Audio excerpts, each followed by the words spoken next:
हार्दिक हार्दिक धन्यवाद। म पौडेल बिमुन्स आजको दृश्यभित्रका लुकेका अदृश्य लघुकथाहरू आज हामी दृश्यमा परिणत गर्नेछौँ। सम्पूर्णमा हार्दिक नमन अर्पण गर्दै म पौडेल बिमुन्स प्रस्तुताको रूपमा हाम्रो लघुकथा पाठशालाकी एडमिन पनि हुँ। प्रस्तुताको रूपमा यहाँहरू समक्ष रहेकी छु। Royal events banquet and restaurant यस हलमा हामी छौँ। यहाँहरूप्रति हामी आभारी छौँ। सम्पादक उहाँका 5वटा लघुकथा सङ्ग्रह प्रकाशित भइसकेका छन्। म सभापतिको आसन ग्रहण गर्नुहुन निवेदन गर्दछु। गोरखापत्रलाई चिनारी दिनुहुने आदरणीय व्यक्तित्व पनि हुनुहुन्छ। लघुकथा समाज नेपालका वर्तमान अध्यक्ष हुनुहुन्छ। 2वटा लघुकथा सङ्ग्रह प्रकाशित भइसकेका छन्। भाषा कला र साहित्यका पुजारीको रूपमा चिनिनुहुन्छ वरिष्ठ साहित्यकार श्री ओम श्रेष्ठ रोदनज्यूलाई प्रमुख अतिथिको आसन ग्रहण गर्नुहुन हार्दिक निवेदन गर्दछु। त्यस्तै कार्यक्रमलाई शोभायमान बनाउनका लागि आफ्नो अमूल्य समय निकालेर हाम्रो निमन्त्रणालाई स्वीकार गरेर पाल्नुहुने लघुकथा समाज नेपालका निवर्तमान उपाध्यक्ष वरिष्ठ साहित्यकार जसका 2वटा लघुकथा सङ्ग्रह प्रकाशित भइसकेका छन्, शालीन व्यक्तित्वको रूपमा चिनिनुहुन्छ आदरणीय ध्रुव मधिकर्मीज्यूलाई विशिष्ट अतिथिको आसन ग्रहण गर्नुहुन निवेदन गर्दछु। यहाँ हाम्रो ड्यासमा आसीन व्यक्तित्वहरूमा खादा माला अर्पण गरिदिनुहुन सत्य अधिकारी र वन्दना।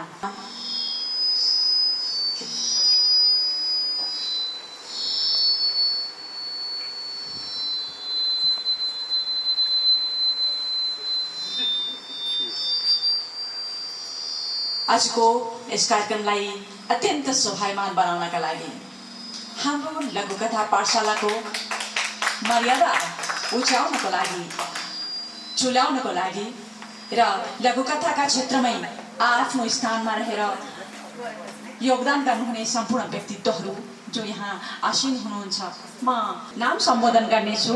मेरो भुलवश त्रुटिवश नाम छुट्न गएर क्षमा प्रार्थी छु र बिचमा मलाई झकझक्याउनु हुन पनि म निवेदन गर्दछु। मेरो पछाडि रहनुहुने मलाई मार्गनिर्देशन गर्नुहुने आदरणीय दादादिज्यू लगायत हाम्रो लघुकथा पाठशालाका सम्पूर्ण परिवारप्रति म यसको लागि निवेदन गर्दछु। यहाँ उपस्थित रविन दाहाल आइपुग्नु भएको छैन, सबिना दाहाल आइपुग्नु भएको छैन, वरिष्ठ साहित्यकार राधेश्याम लेकाली आइपुग्नु भएको छैन, आख्यानकार आदरणीय माया ठकुरी जो आइपुग्नु भएको छैन, रामकुमार पण्डित सुरभि प्रकाशन प्रतिष्ठान आइपुग्नु भएको छैन, भारत कुमार भट्टराई आइपुग्नु भएको छैन, लघुकथा कुनका एडमिन हुनुहुन्थ्यो, गङ्गा कर्माचार्य पौडेल आदरणीय साहित्यकार हुनुहुन्छ, उहाँलाई अतिथिको आसन ग्रहण गर्नुहुन निवेदन गर्दछु। रवि प्राञ्जल हुनुहुन्छ, गजलकार आइपुग्नु भएको छैन, अमित घिमिरे चित्रकार हुनुहुन्छ, आइपुग्नु भएको छैन, आदरणीय भीम खरेल आफै पनि साहित्यकार हुनुहुन्छ र आजका कृतिकारका धर्मपत्नी हुनुहुन्छ। सधैँ धर्मपत्नी भनेर पत्नीको ओहदा उचाइएको जस्तो लाग्छ, पत्नीको पनि त्यतिकै उच्च ओहदा हुन्छ। उहाँलाई अतिथिको आसन ग्रहण गर्नुहुन निवेदन गर्दछु। जीवनसाथी हुनुहुन्छ र जीवनसाथीका हरेक साथ र सहयोगले अगाडि बढ्ने पाइलाहरू निरन्तर अगाडि बढ्न सकेका हुन् भन्ने विश्वास गरिन्छ। आवरण चित्र बनाउने अमित घिमिरेज्यू पनि आउनुभएको छैन, आउनुहुन्छ सम्म त आशा गरौँ। हाम्रो कार्यक्रम अत्यन्तै छोटो रहेको छ र यस कार्यक्रमलाई म सकेसम्म छुट्याउने प्रयास गर्नेछु। तथापि यहाँ आसीन आदरणीय व्यक्तित्वहरूको मर्यादामा भने कुनै कमी नहोस् भन्ने मेरो अभिप्राय सधैँ रहनेछ। हाम्रो लघुकथा पाठशालाको संस्थाको पनि अभिप्राय सधैँ रहनेछ र त्योभन्दा पनि महत्त्वपूर्ण अभिप्राय रहनेछ आजका कृतिकारज्यूको, जो लता केसी हुनुहुन्छ। वरिष्ठ लघुकथाकार। यो कार्यक्रमलाई अगाडि बढाउनको लागि आजका कृतिकारलाई पनि म अगाडि आएर आसन ग्रहण गरिदिनु हुन म निवेदन गर्दछु। उहाँकै कारण हामी यहाँ जुट्न सक्नुभएका हौँ र उहाँलाई खादामा सम्मान गरिदिनु एडमिन प्रस्तुताज्यूहरूलाई निवेदन गर्दछु।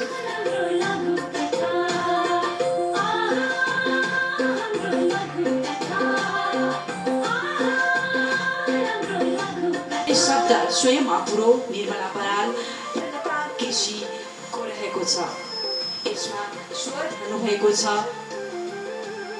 गायकद्वय सिडी विजय अधिकारी र मनिषा राईले। 2078 जेठको 19 गते तदनुसार जुन 2 तारिकको 2021 पाठशालाले लघुकथाका विभिन्न फेसबुक पेजका एडमिनहरू र लघुकथाका दिग्गजहरूको बीच लघुकथाको यो ऐतिहासिक गान सार्वजनिक गरेको थियो। लगभग सबैको समर्थन र मान्यता प्राप्त गरेपछि लघुकथाका कार्यक्रमहरूमा लघुकथाका गान बजाउने गरिएको हो।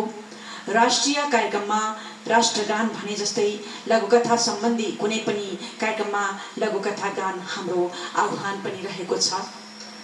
यो आह्वान देश अधिराज्यभरि लागू हुन सकोस् हाम्रो विश्वास पनि रहेको छ। हाम्रो लघुकथा पाठशाला प्रस्तुत गर्दछ हाम्रो लघुकथा गान।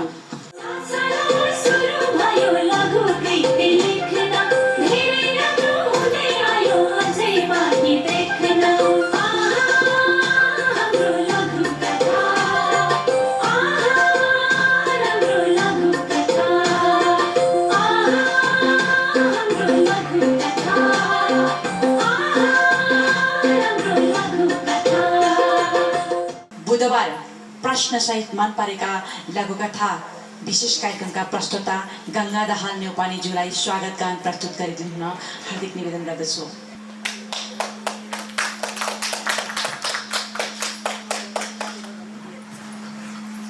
हाम्रो लघुकथा पाठशालाको आयोजनामा सञ्चालित हुन लागेको कार्यक्रम लता केसीद्वारा लिखित दोस्रो कृति दृश्य लघुकथा सङ्ग्रह विमोचन कार्यक्रममा उपस्थित हुनुभएका सम्पूर्ण लघुकथाकार मान्यजनहरूलाई म हार्दिक नमस्कार अर्पण गर्छु। म कुनै प्रोफेसनल गायिका त होइन, तैपनि मैले आफ्नै शब्दमा एउटा गीत लेखेँ र मलाई कार्यक्रममा अवसर मिलेको छ। हार्दिक धन्यवाद भन्न चाहन्छु सम्पूर्णलाई। र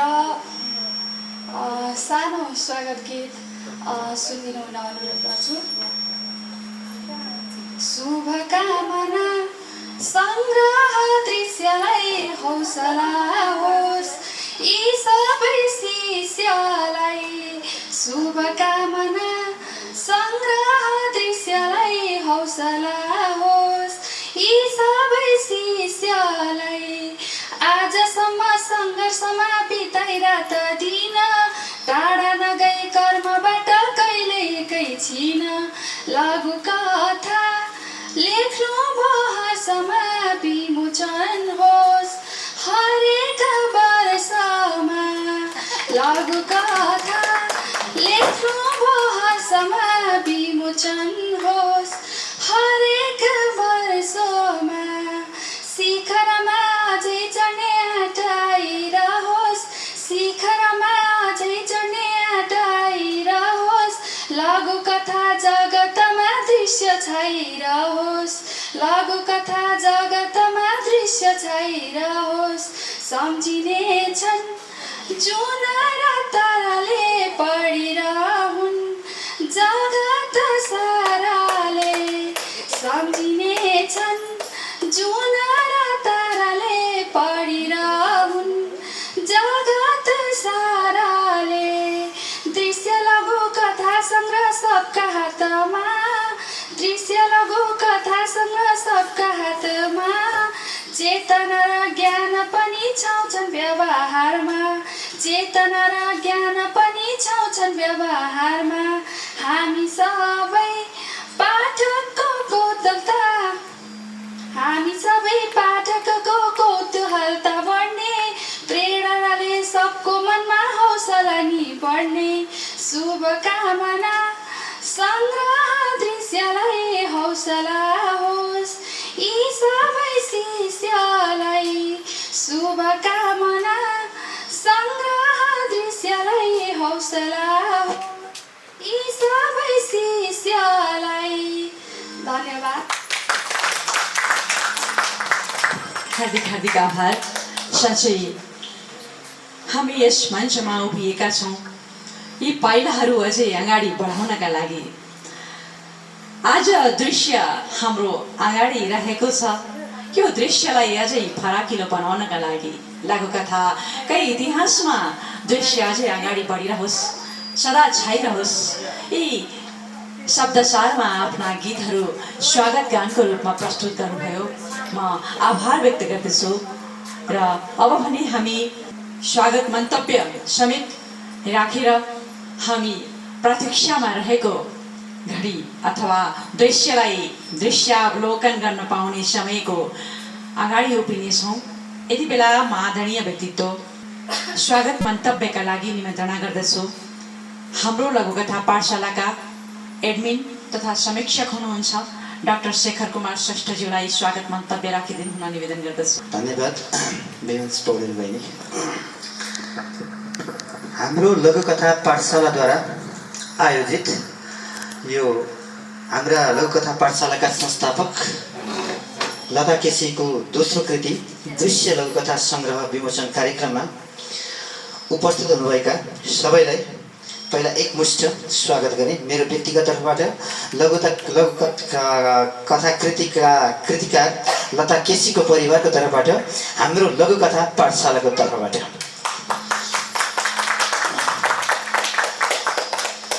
आज 2079 साल वैशाख 24 गते शनिबार एउटा संयोग मिलेको छ हाम्रो लागि। हामीले योभन्दा अगाडि लता केसीको पहिलो पुस्तक अनलाइनबाट विमोचन गरेका थियौँ। आज दुईटै कुरा मिलेको छ, प्रत्यक्ष प्रसारण पनि मिलेको छ र यहाँ हामी भौतिक उपस्थितिमा पनि रहेका छौँ। र यो चाहिँ वास्तवमा हाम्रो लागि अहोभाग्य। विमोच पौडेल बहिनीलाई धन्यवाद दिनुपर्छ, किन भन्दा उहाँले एकदम कराउनु गर्यो। आजका कार्यक्रमका सभाध्यक्ष खेमराज सर, पहिला उहाँलाई नै हाम्रो लघुकथा पाठशालाको समूहबाट स्वागत गरेँ। उहाँ नै आजको हाम्रो सभाध्यक्ष हुनुहुन्छ कार्यक्रमको विमोचन समारोहको।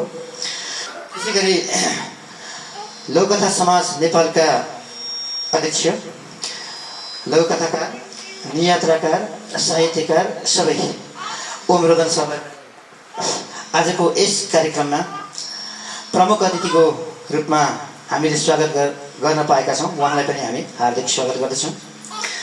त्यसै गरी लघुकथा समाजका उपाध्यक्ष, निवर्तमान उपाध्यक्ष तथा लघुकथाकार, ओह्रालोको सिलसिला लघुकथाका लेखक ध्रुवमणि सर, आजका कार्यक्रमका विशिष्ट अतिथि उहाँलाई पनि हामी हाम्रो लघुकथा पाठशालाको तर्फबाट हार्दिक स्वागत गर्दछौँ। त्यसै गरी भरत कुमार भट्टराई सर, त्यसै गरी Ravi Pranjal sir, Rabindra Dahal sir, Ganga Karmacharya Paudel sir, Amit Ghimire sir,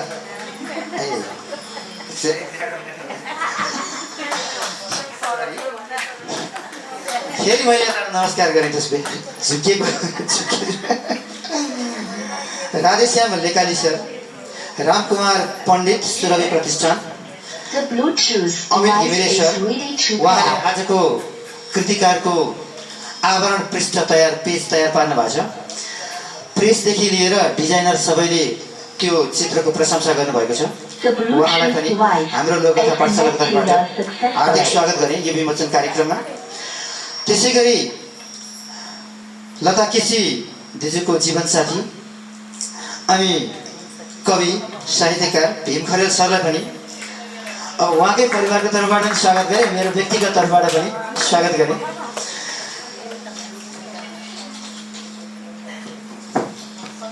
त्यसै गरी लघुकथा सौन्दर्यका एडमिन श्रीराम राई सर, उहाँलाई पनि हार्दिक स्वागत गरेँ। नमस्ते आधुनिक लघुकथा मञ्चका एडमिन शेखर अर्याल सरलाई पनि यो कार्यक्रममा हार्दिक स्वागत गरे। विष्णु सिलवाल दिदी भिनाजुसँगैलाई एकैचोटि श्रीमान श्रीमती विष्णु सिलवाल दिदी भिनाजु उहाँहरूलाई पनि हार्दिक स्वागत गरे। त्यसै गरी ज्ञानबहादुर केसी आजका कृतिकारका काका हुनुहुन्छ, उहाँलाई पनि हाम्रो लघुकथा पाठशालाको यस कार्यक्रममा स्वागत गरे। लता केसी दिदीलाई स्वागत गर्नु पर्दैन नि, मेरो व्यक्तिगत तर्फबाट स्वागत छ।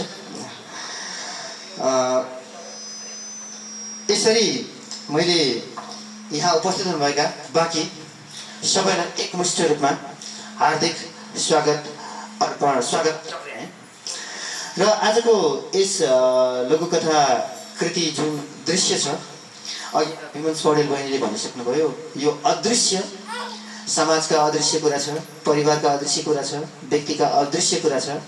यसलाई दृश्य रूपमा ल्याउने जुन प्रयास भएको छ, यो प्रयासको लागि मेरो व्यक्तिगत तर्फबाट अनि हाम्रो लघुकथा पाठशालाको सम्पूर्ण एडमिनको तर्फबाट अनि हाम्रो लघुकथा पाठशालाका सम्पूर्ण सदस्यको तर्फबाट अनि लघुकथा प्रति प्रेम गर्ने सम्पूर्ण अनुरागीको तर्फबाट र फेसबुक पेज समेत हेरिरहनुभएका जो हुनुहुन्छ उहाँहरूको तर्फबाट पनि म लता केसी दिजुलाई हार्दिक बधाई ज्ञापन गर्दछु। अघि नै पनि मैले भनिसकेँ, वास्तवमा यो लता केसी दिजुको दोस्रो कृति पहिलाको कृति भन्दा पनि प्रशंसनीय कृति बनेर आएको छ। पहिलाको कृतिका जुन कसर मसर छ त्यो सम्पूर्ण यसमा परिमार्जन भएको छ। यसलाई लगभग मैले 3-4 चोटि पढ्ने शुभ अवसर पनि प्राप्त गरेँ अनि यस कृतिको बारेमा जुन भूमिका लेखिदिनु भयो प्राडा कपिल लामिछाने सरले, उहाँले विशेष मेहनत गरेर लेख्नु भएको छ। उहाँ आजको कार्यक्रममा अनुपस्थित रहनु भए पनि उहाँलाई हामीले उपस्थित मानेका छौँ र यो दृश्य लघुकथा सङ्ग्रह विमोचन कार्यक्रमको तर्फबाट अनि लघुकथाकार लता केसी दिजुको तर्फबाट उहाँले पनि फेसबुक पेज हेरिरहनु भएको छ भने उहाँलाई म हाम्रो लघुकथा पाठशालाको एडमिनको तर्फबाट हार्दिक धन्यवाद ज्ञापन गर्दछु। साथै यो लघुकथा कृति आइसकेपछि पक्कै पनि पाठक प्रतिक्रियाका लागि हामीले सम्पूर्ण ढोका खुल्ला गरिदिएका छौँ।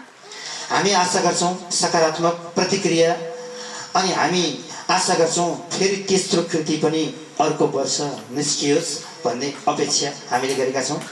र यति भन्दै आजको यस कार्यक्रममा भौतिक रूपमा उपस्थित हुनुभएका सम्पूर्णलाई र आजका कार्यक्रमका सभाध्यक्ष ग्रहण गरिरहनुभएका खेमराज सरलाई, प्रमुख अतिथि ओम रोदन सरलाई, विशिष्ट अतिथि ध्रुव अधिकर्मी सर लगायत सबैलाई फेरि हार्दिक स्वागत गर्दछु। स्वागतम स्वागतम स्वागतम। हार्दिक आभार। मैले छुटाएका नामहरूलाई जोड्नु भएको छ। हाम्रो लघुकथा पाठशालाका एडमिन हुनुहुन्छ र अघिल्ला सबै कार्यक्रममा सभापतिको भूमिका निर्वाह गर्नुभएको थियो। मलाई मार्गनिर्देशन गरेर अगाडि निरन्तर बढ्न प्रेरणा दिनुहुन्छ। जोडिदिनु भएकोमा र स्वागत गरिदिनु भएकोमा आभार व्यक्त गर्दै हामीलाई प्रत्यक्ष फेसबुक मार्फत हेर्नुहुने र प्रतिक्रियाद्वारा कार्यक्रमको शोभा बढाइदिनु हुने सम्पूर्णमा पनि हार्दिक स्वागत म थप्न चाहन्छु। र कार्यक्रमलाई अझै अगाडि अब हामी अदृश्य ती भावहरूलाई आँखामा दृश्यापन गर्नेछौँ, दृश्यावलोकन गर्नेछौँ। यो क्षण आइसकेको छ। हामी विमोचनको चरणमा अब छौँ। यसका लागि आदरणीय व्यक्तित्वहरूलाई अगाडि आउनको लागि निवेदन गर्दछु र पाठशाला हाम्रो लघुकथा पाठशालाका एडमिनज्यू सत्याधिकारी वन्दनाज्यू दुवैमा पुस्तक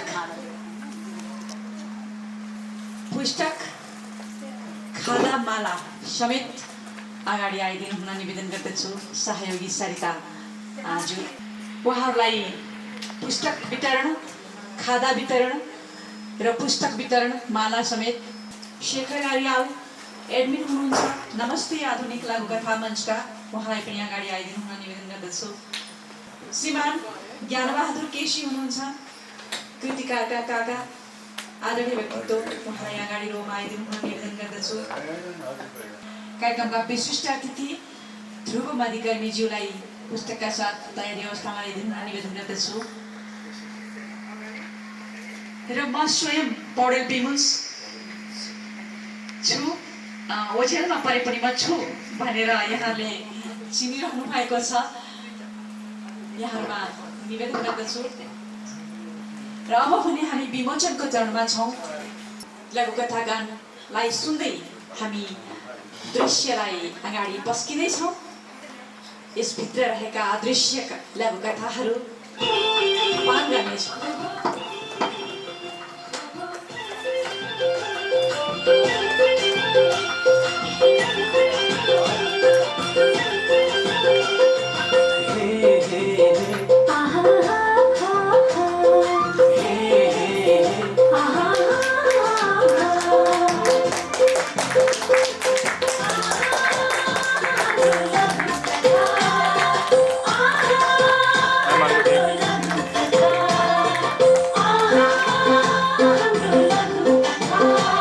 लघुकथाको इतिहासको मजा उठाउनुहुनेछ, आनन्द उठाउनुहुनेछ विश्वास गर्दै आजको यस कार्यक्रमलाई अत्यन्त मर्यादित शोभायमान बनिरहेको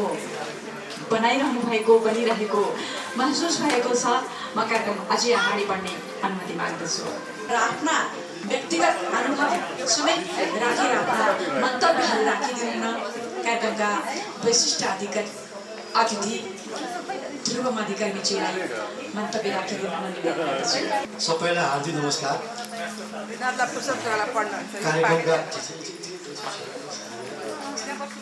कार्यक्रमका सभापति लोककथाकार खेमराज पोखरेलजी, कार्यक्रमका प्रमुख अतिथि सुरुम सचलोदनजी, आजको कार्यक्रमका प्रमुख व्यक्तित्व लोककथाकार लता केसीजी लगायत यहाँ सबैमा हार्दिक अभिवादन। अहिले लघुकथाको निकै चर्चा निकै विकास अवस्थामा छ। जतिखेर हामी लेख्थ्यौँ त्यो बेलाको लघुकथा लेखनमा र अहिलेकोमा धेरै फरक आइसक्यो। यो सामाजिक सञ्जालको विकास भइसकेपछि लघुकथा कुनो आयो र त्यसले व्यापक रूपमा लेख्नेहरूको जमात पैदा गर्यो। त्यो जमातबाटै पैदा भएको व्यक्तित्व हो आजको सभापति खेमराज पोखरेलजी। एक प्रकारले उहाँ लघुकथाको विशिष्ट व्यक्तित्व र सिकाउने व्यक्तित्व पनि हुनुभएको छ उहाँ। त्यसपछि त्योभन्दा अगाडि हामीले लघुकथा समाज गठन गऱ्यौँ र त्यसले लघुकथाको विकास होस्, लघुकथा के हो र कुन प्रकारले यो प्रभावकारी हुनसक्छ र यसले साहित्यको एउटा विशेष विधालाई कसरी सशक्त बनाउन सकिन्छ भनेर हामीले एउटा कुनै पनि कृतिमाथि प्रकाशन पूर्व परिचर्चा त्यसलाई परिमार्जन गर्ने एउटा कार्यक्रम हामीले थाल्यौँ र यसरी हामीले केही लघुकथाकार अथवा केही लघुकथाका कृतिहरूको तयार गऱ्यौँ। त्यसपछि आएको एउटा सामाजिक सञ्जालको हो यो हाम्रो लघुकथा पाठशाला। पहिलो कृति भइकन पनि ती कृतिहरूको आफ्नै महत्त्व छ र त्यो कुनै नयाँ लेखकले लेखेको जस्तो हामीलाई अनुभूति हुँदैन। यो चाहिँ वास्तवमा लघुकथा क्षेत्रले पाएको यो गौरव चाहिँ हो। हामीले लेख्दाखेरि लघुकथा जानेर लेखेन हो र लेख्दा सामान्य विषय हुन्थ्यो, कुनै त्यो महत्त्वपूर्ण हुन्थ्यो, एउटा सिकारू व्यक्तिले लेखेको जस्तो हुन्थ्यो। तर त्यो भूमि त्यो धरातलबाट हामीले उठेर आयौँ। तर अहिले आएपछि यो सामाजिक सञ्जालको विकासले लघुकथाको लेखनको विकासले गर्दाखेरि लेख्नेहरूलाई अध्ययनको सामग्री प्रशस्त भयो। त्यही सामग्रीकै कारण लघुकथा पाठशालाले लघुकथा यस्तो हुन्छ भने नयाँलाई धेरै चिज सिकायो। कतिपय चिज हामीले पनि सिक्यौँ। त्यहाँ नयाँहरूको हामी लघुकथा हेऱ्यौँ, तिनीहरूको प्रस्तुति, त्यहाँ सिकाउने तरिका। कहिले लेखकले सबै सिकाउन सक्दैन। जुन अदृश्यमा तपाईँ हामी सबैलाई थाहा भएको विषय हो, हाम्रो अहिलेको वर्तमान समयका समसामयिक अनुभूति, हामीले भोग्ने विषयहरू सबै एक प्रकारले अदृश्य हो। त्यो चिजलाई उहाँले दृश्यमा ल्याउनु भएको छ। साहित्य वास्तवमा नै दृश्यमा हो सबै चिज। त्यहाँ अनुभूति भावनाहरू तपाईँ देख्नुहुन्न, तर त्यो अनुभूति भावनालाई शब्द अक्षरका माध्यमले हामीले दृश्यमान गर्ने हो। त्यो कार्य लता केसीजीले गर्नुभएको छ। उहाँको यो दृश्य लघुकथासँग निश्चय पनि पठनीय हुने विश्वास गर्न सकिन्छ। उहाँको पहिलो सङ्ग्रहले नै उहाँको एउटा व्यक्तित्व बनाइसकेको छ। ती लौकथाहरू कतिसम्म कठिनै छन् भन्ने कुरा, ती लौकथाहरू निश्चित लौकथाको आयामभित्र समेटिएको देखाउँछ। उहाँले त्यो चरणपछि यो नयाँ दृश्य ल्याउनु भएको छ र त्यो दृश्य निश्चित पनि हामीलाई कठिन विषय हो। र आज वास्तवमा यो दृश्यभित्रका कथाहरूको बारेमा बोल्नुभन्दा पनि दृश्य बाहिरका कुराहरू बोल्ने छुट उहाँले दिनुभएको हुनाले मैले कथाको विषयमा केही बोलिनँ। यी लौकथाहरू स्वतः बोल्नेछन् र आज यो विमोचनको अब यो सार्वजनिक भएपछि भोलिका दिनदेखि यो अब प्रत्येकको मनमा यो दृश्यमान हुनेछ। त्यही आशा गर्छु। उहाँको यी कथा लौकथाहरू प्रभावकारी हुनेछन् र त्यसले उहाँको एउटा उचाइ थपिने विश्वास गर्छु। यहाँहरू सबैप्रति हार्दिक शुभकामना व्यक्त गर्ने आफ्नो भनाइ रोक्छु। धन्यवाद। वास्तवमा लघुकथाका हस्तीहरू लघुकथालाई मार्ग निर्देशन गरेर लघुकथाकै जगतमा एउटा इतिहास खडा गर्ने आदरणीय व्यक्तित्वहरूको बिचमा उभिएर म विमोच प्रस्तुताको रूपमा यो कार्यक्रम मञ्चन गरिरहेकी छु, उद्घोष गरिरहेकी छु। सम्भवतः त्रुटिहरू होलान् मेरा, यहाँहरूबाट पुनः पनि त्रुटि सच्याउन अपेक्षा गर्दै निवेदन गर्दै कार्यक्रम हामी अझै अगाडिको चरणमा गइसकेका छौँ। म कार्यक्रमको अगाडिको चरणमा विमोचित कृतिबाट एउटा लघुकथा वाचनका लागि हाम्रो लघुकथा पाठशालाका प्रस्तुता वीरेन मालाकार सहयात्रीज्यूलाई लघुकथा वाचन गरिदिनु हुन निवेदन गर्दछु। उहाँ हुनुहुन्छ मङ्गलबारको हाम्रो लघुकथा पाठशालाका प्रस्तुताको रूपमा रहनु भएको छ र स्वतन्त्र लघुकथाको वाचन उहाँबाट भइरहेको छ। यहाँहरूलाई म के पनि निवेदन गर्न मन पराउँछु यति बेला भने हाम्रो लघुकथा पाठशालाका पेजमा पोस्ट भएका सम्पूर्ण लघुकथाहरू पालो वाचन गरिने कार्यक्रमहरू रहेको छ। हप्ताको 7 दिन लघुकथा वाचन हुन्छ। विशेष कार्यक्रमहरू, विशेष शनिबार प्रश्न उत्तर सहितका कार्यक्रम र यो कार्यक्रमहरू बेलुकाको सन्ध्याकालीन समयमा फुर्सदको समयमा यहाँहरूले हरेक दिन लाइभ प्रत्यक्ष प्रसारणबाट भइरहने पेजबाट भइरहने कार्यक्रमहरू पनि हेरेर हामीलाई अझ अगाडि बढ्ने मौका दिनुहुनेछ भन्ने विश्वास गर्दै निवेदन गर्दै म यति बेला दृश्यभित्र लुकेको एक दृश्यको अंश वाचन गरिदिनु हुन वीरेन मालाकारज्यूलाई निवेदन गर्दछु। नमस्कार सम्पूर्णमा। सर्वप्रथम त यस लता केसीद्वारा लिखित दोस्रो लोककृति दृश्य लघुकथा सङ्ग्रहको विमोचन कार्यक्रममा उपस्थित हुने सम्पूर्णमा हार्दिक स्वागत तथा हार्दिक नमस्कार व्यक्त गर्दछु। त्यसै गरी यस लघुकथाका रचनाकार लता केसी दिदीलाई पनि विशेष बधाई दिन चाहन्छु र उपस्थित सम्पूर्ण देशमा आश्रित सम्पूर्ण मेरा गुरुवर र मेरा आदरणीय अग्रजहरूमा पनि सादर नमस्कार। हरेक बुधबार लौकथा तपाईँको र आवाज मेरो भन्ने प्रस्तुतिसहित लौकथाबाट सुरु भएको यात्रा यस हाम्रो लौकथा पाठशालामा जोडिएर लता केसी दिदीसँगको सहकार्यमा अहिले यहाँसम्म पुग्न पाएकोमा म आफैलाई गौरवित गर्छु र तपाईँहरू माझ चाहिँ उभिएर बोल्न पाएको पनि चाहिँ एकदमै गौरवित छु र यो अवसर दिनुभएकोमा हाम्रो लघुकथा पाठशालाका लता केसी दिदी लगायत सम्पूर्ण एडमिन र सम्पूर्ण परिवारमा भित्री हृदयदेखि नै आभार व्यक्त गर्दछु। अलिकति फरक तरिकाले लघुकथा वाचन गर्ने बानी छ र यसै सङ्ग्रहबाट लिएको आज दृश्य लघुकथा मैले वाचन गर्न गइरहेको छु। के कस्तो लाग्छ, राम्रो भए राम्रो र नराम्रो भए नराम्रो भनेर नै प्रतिक्रिया दिनु म पनि अनुरोध गर्दछु।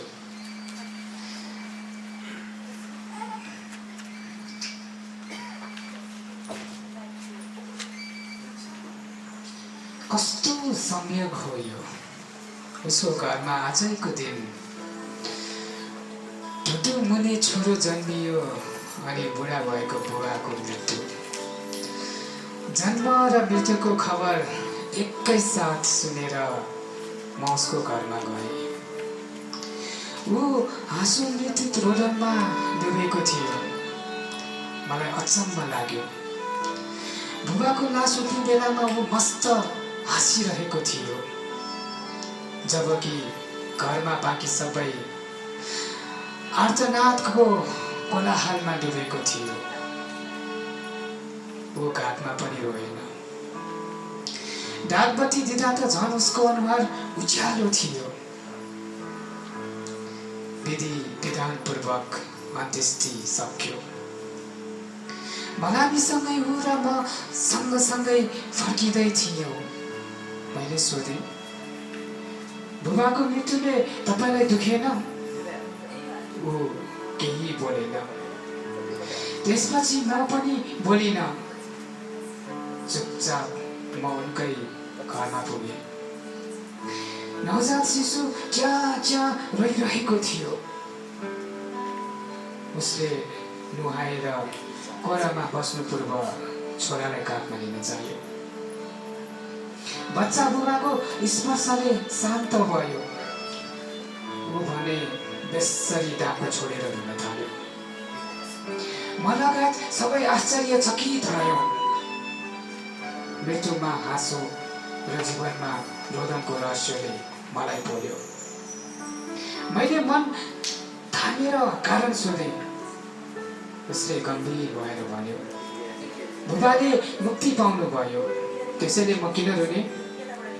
यो नवजात शिशुले जीवन पायो कि जीवनभरिको दुःख र सङ्घर्षको भार? त्यसैले यसको जन्ममा म कसरी हाँसु? धन्यवाद।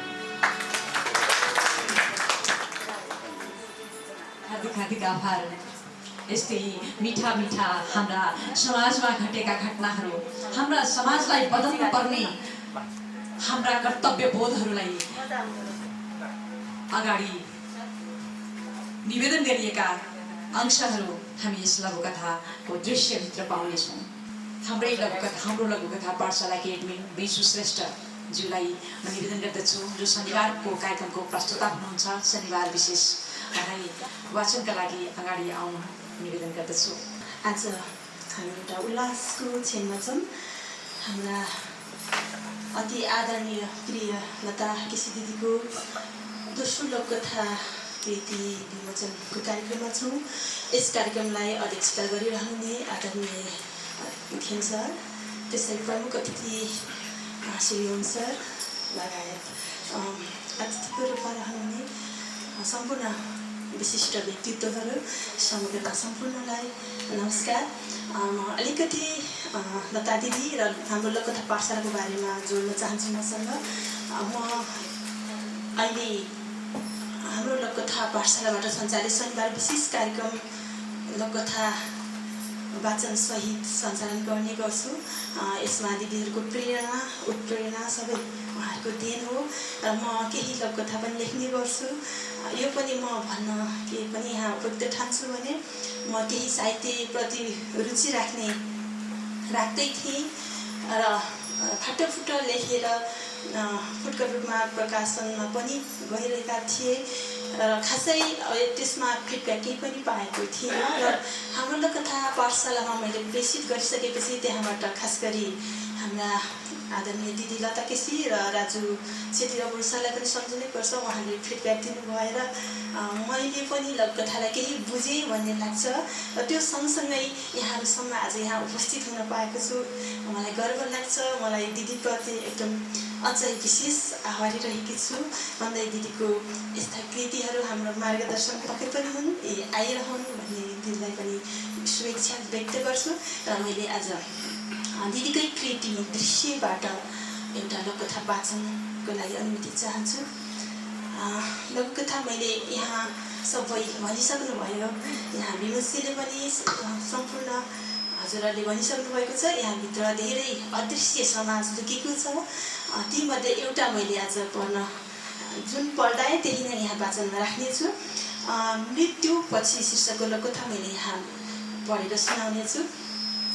लोककथा यसरी सुरु हुन्छ। ए आमा, यो बारीको मकै कति खानु? भुटेर पोलेर उसिनेर जे गरे नि मकै मात्र, गाउँमा राहत बाँड्दैनन्।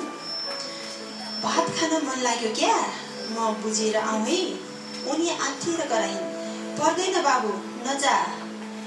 राहत आए नि हामी दुखी गरिबलाई कसले पत्याउँछ र कोरोनाको बिगबिगी छ त घरैमा बस म केही मेलोमेसो गरौँला आमाको माया पोखियो उनी बारीमा पसिन् 50वटा जति मकैका हरिया घोगा भाजिन् नुन तेल चामलको हिसाब गरिन् ढोकामा हालेर 2 घण्टाको बाटो तय गरेर उनी बजार पुगिन् बजार सुनसान थियो मानिसहरू सबै बन्दाबन्दीमा लुकेर बसेका थिए मकै आयो हरिया मकै गोगाको 10 रुपैयाँ उनी कराउँदै हिँडिन् तर आवाज कसैले सुनेनन् बरु उल्टै झपारे ए बुढी घर डुलेर कोलमा सार्न हिँडे कि उनी निराश भइन् उनले कान्छो छोरो र भाग सम्झिन् उनी दिक्क मन लिएर छेउको नदीमा गइन् पेटभरि पानी पिइन् नदीलाई नमस्कार गरिन् र भनिन् हे जलदेव यो ढोको फिर्ता लान भारीले सक्दिन बरु गाई बस्तु दुखी गरिबले खाउन् उनले ढोको त्यही रित्तो बनाइन् हिँड्न खोज्दा रिङ्गटा लागे जस्तो भयो उनी लडिन् बौरिँदा झमक्क भयो ढोकाको वरिपरि माग्नेलाई चाहिँ त्यहाँ पैसा फालिएको थियो आश्चर्य मान्दै उनले मनमा नै गुनिन् कुनै धर्मात्मा टोलीको काम होला आखिर मान्छेको जातै त हो मृत्युपछि सम्मान गर्ने धन्यवाद हार्दिक आभार अब म कार्यक्रमको अन्तिममा कार्यक्रम बारे लता केसी बारे र हामीलाई सुझाव समेत राखेर कार्यक्रमलाई सम्बोधन गरिदिन मन्तव्य राखिदिन कार्यक्रमका प्रमुख अतिथिज्यूलाई निवेदन गर्दछु धन्यवाद नमस्ते कार्यक्रमका सभापतिज्यू विशिष्ट अतिथि तुरुङ अधिकारीज्यू लोककथाकार आजको पुस्तकका लोककथाकार लता केसीज्यू र सम्पूर्ण लघुकथाकार तथा लघुकथा अनुरागीज्यूहरू सबैप्रति हार्दिक अभिवादन छ सबैभन्दा पहिला म लता केसीजीलाई नयाँ पुस्तकको लागि हार्दिक बधाई दिन चाहन्छु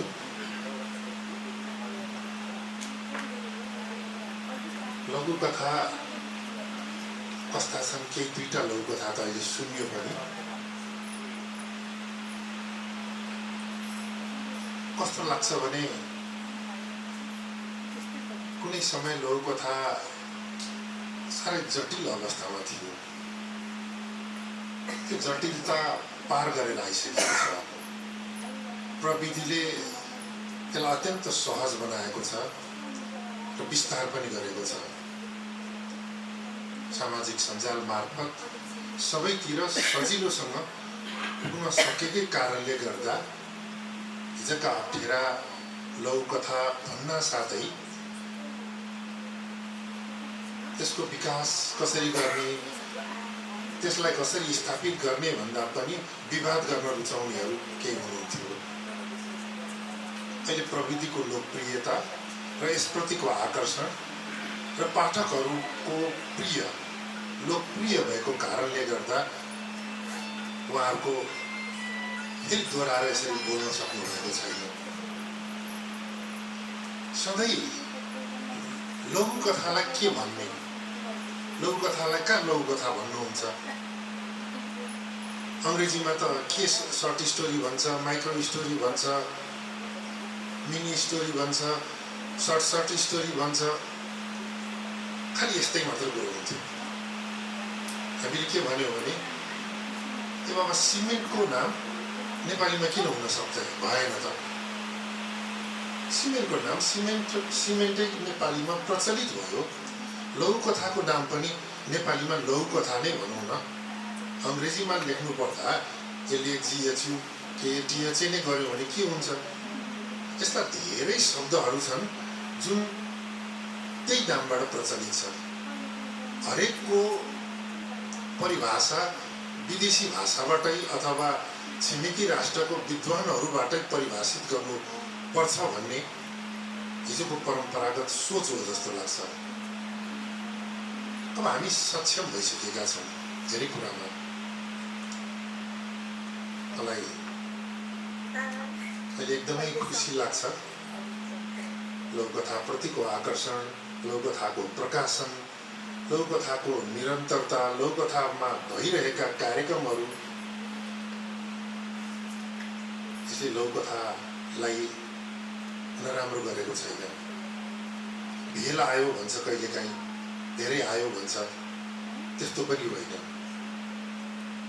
अघि ध्रुवजीले सङ्केत गर्नुभयो, वास्तवमा 30 को दशक, 40 को दशक, 50 को दशकसम्म पनि लघुकथा लेख्ने, बुझेर लेख्नेको सङ्ख्या अत्यन्त न्यून थियो। हिन्दी पत्रिका, कादम्बनी, सरिताहरूमा पढिएका हिन्दी लघुकथालाई आधार बनाएर नेपालीमा नेपालीकरण गर्ने केही विशिष्ट नामहरू छन्। त्यही नेपालीकरण पनि नगरिकन जस्ताको त्यस्तै अनुवाद गरेको कारणले विवादमा पर्नुभएको छ। केहीले लेख्न पनि छोड्नुभयो, जसले कथा साहित्यकै पुरस्कृत पनि हुनु, कथा साहित्यमा पुरस्कृत पनि हुनुभएको थियो। त्यतिखेर के भने आफ्नोपन भन्दा आफ्नोपनमा लेख्ने, आफ्नो समाज, आफ्नो परिवेशमा लेख्नेहरूले एउटा परिचय, एउटा प्रतिष्ठा र एउटा लोकप्रियता जुनै विधाको भए पनि त्यस मार्फत परिचित हुनुभयो र स्थापित हुनुभयो। तर कतिपय मानिसहरू, खास गरी लघुकथाकै सन्दर्भमा रसियन लघुकथाहरू, बङ्गाली लघुकथाहरू, हिन्दी लघुकथाहरू, यसलाई आधार बनाउने र त्यसलाई अलिअलि जलमल गर्ने, अलिअलि मसला थप्ने र नेपालीकरण गर्ने। आफ्नोपन कम, अरूकोपन बढी। त्यसले गर्दा पनि लघुकथालाई जसरी अगाडि बढ्नुपर्ने थियो बढाउन सकेन। आफ्नोपनको, हाम्रो गाउँको, हाम्रो सहरको, हाम्रो प्रकृतिको, हाम्रो समाजको, हाम्रो प्रवृत्तिको लघुकथाहरू कम देखियो। अहिले राम्रो के भएको छ भने लता केसीजी लघुकथाकार मात्रै नभइकन उहाँले धेरै लघुकथाकारहरू जन्माउनु भएको छ। धेरै लघुकथाकारहरू जन्माउनु भएको छ, उत्प्रेरित गर्नुभएको छ। त्यसैले लघुकथा लेख्नेहरू त बढिरहेको छ, देशैभरि बढिरहेको छ, जहाँसुकैबाट लेखिरहेको छ। तर लता केसीहरू जस्ता पनि केही लघुकथामा समर्पित हुने स्रष्टा हुने हो भने, केही मात्र भने धेरै पनि आवश्यक छैन। राजनीतिक पार्टी होइन, जुलुसै चाहिने, किनेर भए पनि जुलुस चाहिने होइन। थोरै केही लता केसीहरू जस्ता, हाम्रो लघुकथा पाठशालाहरू जस्ता सबैलाई समेट्ने, सबैलाई सुझाव दिने, सबैलाई शिक्षित गराउने र लघुकथाको बाटो अगाडि बढाउने, यो अभियानमा, यो अभियन्ताको रूपमा लता केसीले जे गरिरहनु भएको छ त्यसको निमित्त जति सलाम गर्दा पनि, जति प्रशंसा गर्दा पनि कम हुन्छ। यो मूल्याङ्कन गर्ने नै छ, इतिहासले मूल्याङ्कन गर्ने नै छ। प्रत्येक भोलिले आजको कामलाई मूल्याङ्कन गरिरहेको हुन्छ नै। कुनै समय म त्यसको तारोको रूपमा रहेको थिएँ, तर पनि म डराइनँ, कहिले पनि डराइनँ। आफूलाई ठिक लागेको कुरो, आफूले गर्न सक्छु भनेको कुरो गरिरहँदाखेरि दौडेर उफ्रिनु पर्दैन। बिस्तारै हिँडिरहेपछि त्यसको समय आउँदो रहेछ। सधैँ बेइमानहरू ठुला भएका छैनन्, सधैँ भ्रष्ट र नेताहरू मात्र ठुला भएका छैनन्। अहिले कैयौँ हाम्रा मञ्चहरू यस्ता छन्, नेताहरू तल बसेका हुन्छन्, त्यहाँ प्राज्ञिक मान्छे अगाडि बसेर प्रवचन दिएको छ। विद्वताको सम्मान हुँदै गएको छ। सधैँ हामीले नेतालाई चाहिँ टाउकोमा राखेकै कारणले हामी सबै क्षेत्र, साहित्य मात्रै भन्दिनँ, सबै क्षेत्र ओझेल परेको जस्तो जिन्दगीभर साहित्यमा समर्पित मान्छेको अगाडि एउटा भर्खर यसो नारा जुलुस गरेर मन्त्री खाएको एउटा मान्छेले प्रवचन दिन्छ। त्यो मैले भोगेको छु। मधुपर्कको सम्मान गर्दा माधव घिमिरे जस्तो, केदारमान बेथी जस्तो, सत्यमोहन जोशी जस्तो आउनुहुन्थ्यो। अनि त्यो मन्त्रालयको मन्त्री भएको कारणले डाक्नु पर्थ्यो हामीले। उहाँहरू साहित्यको प्रवचन दिनुहुन्थ्यो, सुन्दा पनि लाज हुने किसिमले। तर अहिले त्यस्तो छैन। जुन क्षेत्रमा जसले काम गरेको छ, जसको विद्वता छ, उसैको सम्मान हुने गरेको छ, उसैको सम्मान हुने गरेको छ। साहित्यमा पनि सम्मान मात्रै होइन, खोजेर पहिचान गर्ने काम पनि अगाडि बढेको छ। त्यसो त विकृतिहरू नभएका होइनन्। समूह छ, राजनीतिको आधारमा गुट छ, गुटभित्र पनि फेरि क्षेत्रीय गुट छ, उमेरको गुट छ, अनेक किसिमका गुट छन्। एउटाले अर्कोको खुट्टा तान्ने, सकेसम्म उसलाई उड्न नदिँदाखेरि, उसलाई पुरस्कृत हुन नदिँदाखेरि आफू ठुलो भए भन्ने भ्रम पाल्नेहरू देखिरहेको छ। जो अरूको पछाडि अरूलाई उठ्न नदिनुको लागि अरूको विरोध गरेर हिँडेका छन्, ती अहिले पनि विरोधै गरेर बसिरहेका छन्। उनीहरूको लेखनले साहित्यमा चिनिन गाह्रो छ। तर जो आफ्नो कर्ममा लागिरहेको छ इमान्दारीपूर्वक र आफूले लागेको क्षेत्रको विकास र विस्तारको लागि अरू धेरैलाई प्रेरित गर्ने काम, प्रोत्साहित गर्ने काम गरिरहेको छ। लता केसी जस्तो कसरी फैलियो अहिले लघुकथा, कसरी लघुकथामा कहिले नेपाली साहित्यमा नामै नसुनेका अनुहारहरू कसरी जोडियो र कसरी यति छिटै स्थापित, परिचित र पुस्तकाकारको रूपमा चिनिनु भयो। साहित्य त अहिलेदेखि लेखिन थालेको होइन, धेरै अघिदेखि धेरै किसिमले लेखिन थालेको हो। अहिले पनि भन्छन्, कुनै समय गजलको बहार आयो, यता गए पनि गजल, उता गए पनि गजल, यता कार्यक्रममा पनि गजल, र अहिले क्रमशः गजल हराउँदै गयो। अब त्यस्तै हुन्छ लघुकथा पनि, त्यस्तै हुन्छ लघुकथा पनि हुन्छ। म के भन्छु भने गजल हाम्रो विधा भन्दा पनि आयातित, अलिकति आयातित उसमा रहेको विधा हो। त्यसो त हामी कहाँ पनि मोतीराम भट्टहरूदेखि लेखिनु भएको थियो। तर लघुकथामा हाम्रो कहाँ आयात गरिएको हुन्छ र? यो त हाम्रो आफ्नो कुरो हो। नेपालको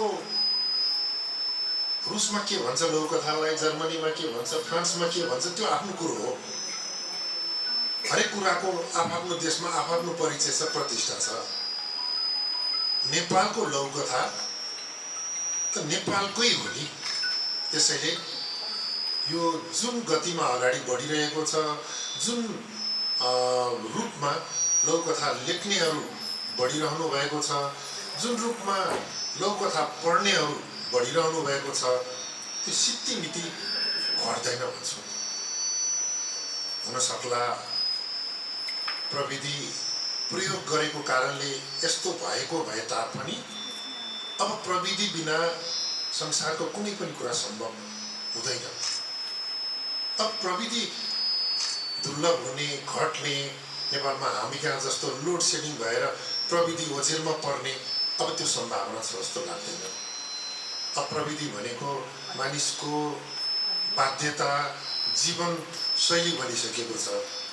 त्यसैले पनि लघुकथाको विकास यसरी नै अगाडि बढ्दै गयो भने लघुकथा अहिले पनि त्यत्तिकै धेरैजनाले लघुकथा लोकप्रिय मानिरहनु भएको छ, लघुकथा पढिरहनु भएको छ।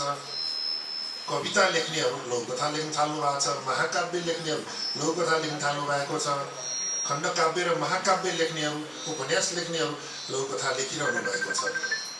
किन? यसको कुनै चाहिँदैन, सबैलाई थाहा छ। मान्छेको व्यस्तता, फुर्सदै छैन। यो फेसबुकले मान्छेलाई फुर्सदै दिँदैन। घरमा एउटै घरमा श्रीमान श्रीमती पनि बोल्ने फुर्सद छैन, छोराछोरीसँग बोल्ने फुर्सद छैन, एकै ठाउँमा सँगै बसेर खाने फुर्सद छैन। एक तल्लाबाट एउटा कोठाबाट अर्को कोठा मेसेज गरेर डाक्ने चलन छ, मेसेज दिएर सन्देश गर्ने चलन छ। यस्तो भयो, यसो गर, तल ढोका लायो कि लाएन, पानी बन्द गर्नुपर्ने मेसेज गर्ने चलन छ।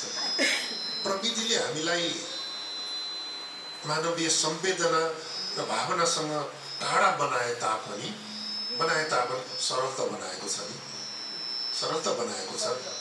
त्यसरी यो व्यस्तता बढाइरहेको बेलामा लौकथाभन्दा अर्को कुन विधा हुन सक्छ? लौकथा जतिको स्वाद लिएर समयमा पढ्न सक्ने, चट्ट 2-3 मिनटमा पढ्न सक्ने र एउटा सिङ्गो कथा, एउटा जीवन पढ्न सक्ने अर्को कुन विधा हुन सक्छ र? यसका कारण छ यो हराउँदैन, गजल जस्तो हराउँदैन, कमजोर हुँदैन भन्ने कुराको। यो त अब झन् बढ्दै जान्छ, लघुकथाको त अब झन् बढ्दै जान्छ र केही समय यस्तो पनि नआउला भन्न सकिँदैन। प्रत्येकका पुस्तकहरू लघुकथाकै मात्र हुन सक्छ, नहोला, तर सम्भावना त छ नि। सम्भावनामै त हो नि हामीले अगाडि बढ्ने। र म फेरि एकपटक हाम्रो लघुकथा पाठशालाको जुन अभियान छ, त्यो अभियान प्रत्येक दिन सफल र सार्थक हुन सकोस्, परिणाममुखी बन्न सकोस्। लता केसीको दृश्य मात्रै होइन, धेरै लता केसीहरूको दृश्य लघुकथा अनेक नामबाट आउन सकोस् र यो दृश्यको अपार सफलताको लागि हार्दिक शुभकामना व्यक्त गर्दछु। र मलाई यो अवसरको लागि पनि म आयोजक सबैप्रति आभार व्यक्त गर्न चाहन्छु। धन्यवाद। हार्दिक आभार। यस विमोचन कार्यक्रममा प्रस्तुताको रूपमा उभिरहेकी छु। थप खुसी लागिरहेको छ र त्योभन्दा पनि खुसी लघुकथाका हस्ती विद्वान व्यक्तित्वहरूको बीचमा छु। हामी कार्यक्रमको अन्तिममा आइसकेका छौँ। यति बेला कार्यक्रमलाई आफ्ना मन्तव्य समेत समापन गरिदिनु हुन म कार्यक्रमका नायक, कार्यक्रमका सभापति खेमराज पोखरेलज्यूलाई निवेदन गर्दै म पर्दाबाट ओझेल हुनेछु। धन्यवाद। आजको यस कार्यक्रमका प्रमुख अतिथिज्यू, विशिष्ट अतिथि, यहाँ उपस्थित हुनुभएका सबैका एकमुष्ट नमन गर्छु। दुईटा कुरा आज भन्छु, एउटा मेरो कुरा भन्छु, एउटा चाहिँ आजको कृतिकार लता भाउजू भन्छु। म उहाँको देवर र म सँगसँगै पढाएको थिएँ, हामी भाउजू भन्छु। म उहाँको लघुकथाको बारेमा म अमेरिकामा बस्दै आएको छु केही वर्षदेखि।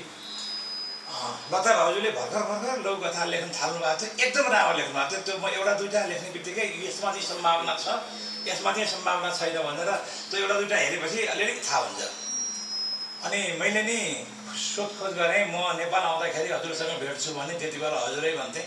कत्रो मान्छे हो थाहा छैन, चिनेको छैन। अनि त्यसो भइसकेपछि म नेपाल आएको बेलामा उहाँलाई भेटेँ।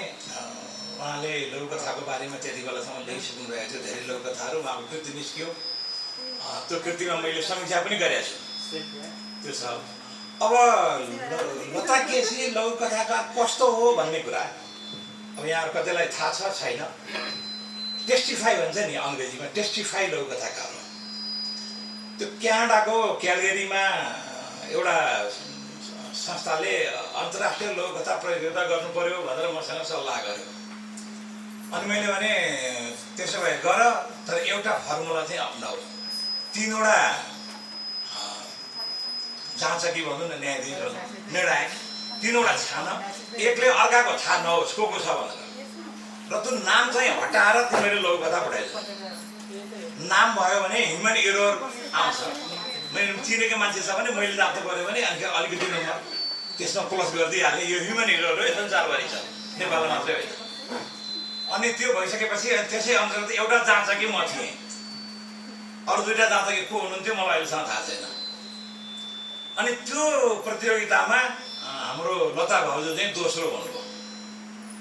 भनेको अन्तर्राष्ट्रिय लौकथाको प्रतियोगितामा नाम काटेर लौकथाकारको नाम काटेर जाँदाखेरि उहाँ चाहिँ दोस्रो हुनुभयो। हेमलता आज बुवा हुनुहुन्छ हेमलताको यहाँ, उहाँ चाहिँ तेस्रो हुनुभएको थियो। मलाई साह्रै मनपर्ने लौकथाकार हेमलता। अनि अब भेट्नु पाएन, भेटिनँ मैले कहिले पनि। त्यसैले लता भाउजूको चाहिँ नै एकदम टेस्टिफाई लौकथाकार हो। टेस्टिफाई हुनु भनेको एउटा अर्को समस्या पनि हो। त्यो समस्या के हो भने अब नराम्रो लेख्ने छुटै छैन उहाँलाई।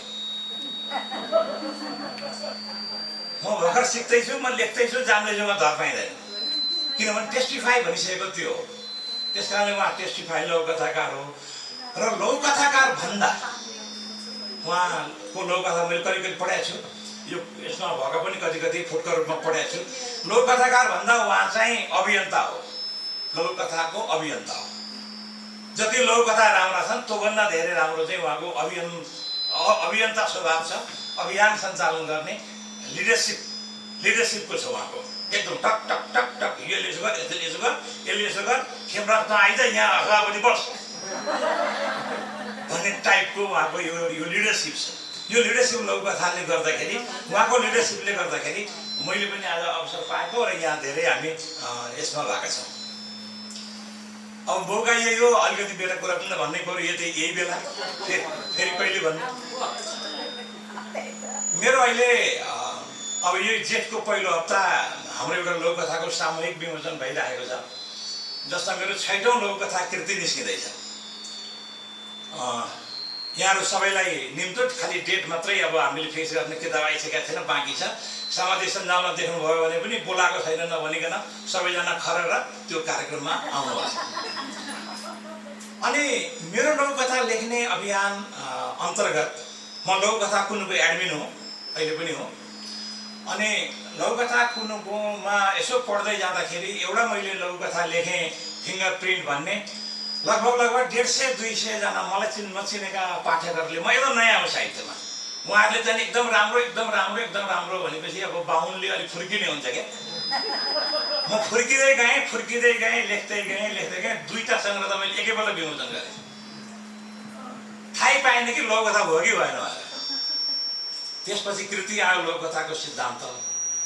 अनि यो सिद्धान्त र लेख्ने क्रिएसनमा पनि हामी कहिलेकाहीँ बहस गर्ने गर्छौँ। सिद्धान्त पढेर पनि कसैले चाहिँ लेख्न सक्छ भन्छौँ हामी। अनि मलाई चाहिँ के लाग्छ भन्दाखेरि सिद्धान्त भनेको त्यो क्रिएसनको शासक वा बाधक होइन, सहयोगी हो। त्यो बुझ्यौँ भने हामीलाई सहयोग हुन्छ।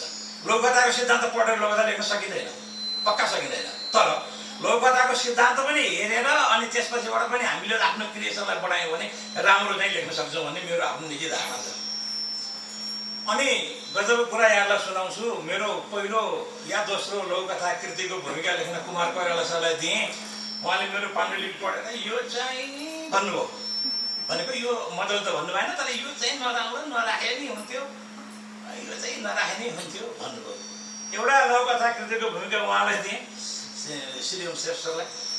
उहाँलाई नचिनिकन मेरो भूमिका लेखिदिनु भयो।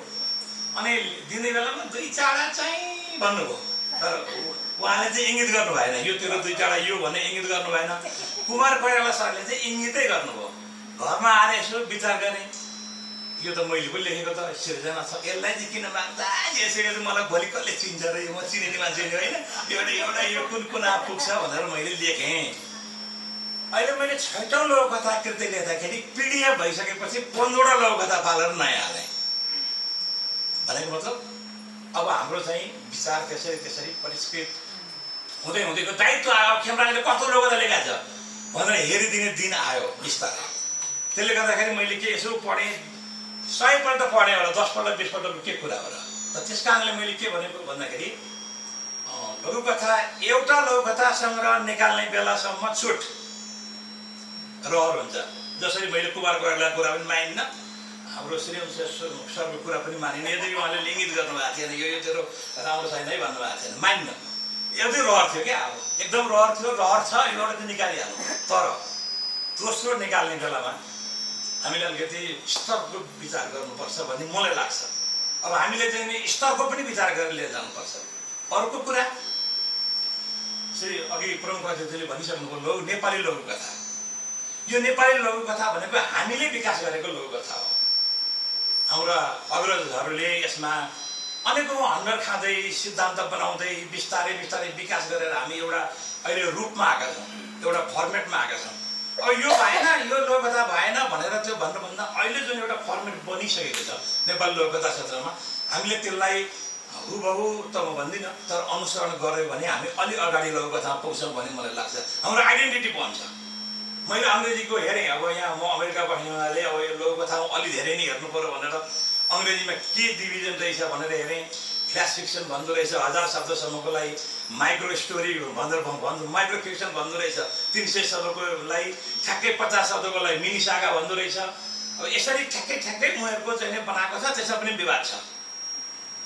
इन्डियाको पनि हेरेँ लघुकथा भनिन्छ अनि उनीहरू कहानी भन्छन् कथालाई। त इन्डियाको लघुकथा हेर्दाखेरि पनि हाम्रो लघुकथाको जुन हामीले विकास गरेका छौँ त्यसलाई पछ्याउन खोजेको मैले देखिरहेको छु। इन्डियाको लघुकथा मैले म कहाँ सम्पादनको लागि आएको थिएँ एउटा किताब, मैले हेर्दाखेरि अनि त्यहाँको एडमिनहरूले यसरी होइन, फ्ल्यास हाल्नुपर्छ, अलिकति व्यङ्ग्यचेत हुनुपर्छ, अलिकति छोटो हुनुपर्छ, अलिकति विपरीत भावमा अन्त्य हुनुपर्छ भनेर सिकाइरहेको मैले पाउँछु। त्यो चाहिँ हामीले चाहिँ उहिलेदेखि हाम्रो श्रीश्रेष्ठ सरहरूले उहिलेदेखि यो कुरा भन्न थाल्नु भयो।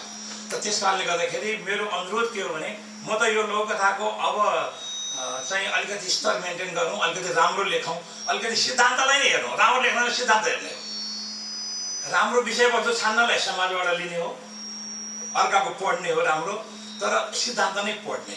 विपरीत भावमा अन्त्य भनेर भन्छ, समापनमा अलिकति चोटिलो प्रहार गर्ने भनेर भन्छ, त्यो उत्थान के चाहिँ त्यो सुरु कसरी गर्ने, उत्कर्षमा कसरी जाने, अन्त्य कसरी जाने भन्ने सिद्धान्त किताब अब आइसकेको छ, पिएचडी नै भइसकेको छ, किताब आइसकेको छ। हामी त्यसलाई हेऱ्यौँ, घोक्नु पर्दैन, सर र हेऱ्यौँ एकै नाचको हुँदैन। यो अब धेरै बोलिसकेँ, हामीलाई थाहा छ, म मनोविज्ञान बुझिरहेको छु, अलिअलि साइकोलोजी पढाए हुनाले अब यसले कति धेरै बोल्यो भन्ने परिरहेछ। अनि भन्दा भन्दै एउटा कुरा चाहिँ नि मैले यहाँ ब्लेज पास्कल भन्ने एकजना अमेरिकन लघुकथाकार छन्, मैले यो चाहिँ हाम्रो उमेश बहिनीलाई चाहिँ इङ्गित गरेर भने हो कि उहाँले लघुकथाको परिभाषा कसरी दिनुहुन्छ भन्दाखेरि श्रीमतीलाई अथवा श्रीमती नभन्नु आफ्नो प्रियसीलाई चिठी लेख्नु भएको छ। उहाँले चिठीमा के लेख्नुहुन्छ भने अङ्ग्रेजीमा छ, म नेपाली भन्छु। प्रिय, आज तिमीलाई लेखेको चिठी सधैँ चाहिँ छोटो भएन, किनभने मसँग छुट्याउने समय नै थिएन। उहाँले त्यो भन्नुभएको छ। अनि 5 मिनटमा लघुकथा लेखिँदैन। लघुकथा लेख्नलाई मलाई त एउटा कथा लेख्नुभन्दा धेरै लघुकथा लेख्न टाइम लाग्न थालिसक्यो। अनावश्यक त्यसमा शब्द हाल्नु भएन, अनावश्यक वाक्य हाल्नु भएन, अनावश्यक विचार हाल्नु भएन, अनावश्यक पात्र हाल्नु भएन। अनि त्यो कुन चाहिँ अनावश्यक हो र कुन चाहिँ आवश्यक हो भनेर छुट्याउनको लागि you have to take time. लेख्न त तपाईँ 2 पेज 1 दिनमा लेखिदिनु होला, तर त्यो लघुकथा बन्यो कि बनेन भन्नको लागि चाहिँ 5 मिनटमा बन्दैन।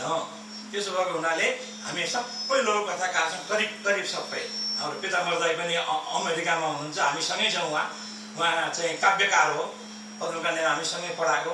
उहाँले महाकाव्यहरू लेख्नु भएको छ धेरै। उहाँ आफ्नो क्षेत्रको आफ्नो छन्दमा लेख्न उहाँ छन्द गुरु। धेरै बोलेँ, मैले अलिकति आफ्नो कुरा पनि थपिहालेँ यही मौकामा। मैले आफ्नो व्यक्तिगत कुरा गरेकोमा छेडो लाग्दै सबैलाई हार्दिक धन्यवाद दिँदै आजको यो सभा यहीँ अन्त्य भएको घोषणा गर्छु।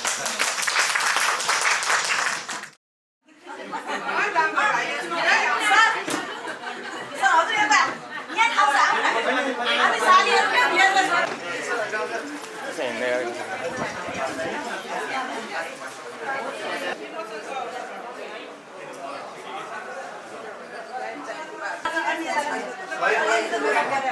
सत्ताको त मैले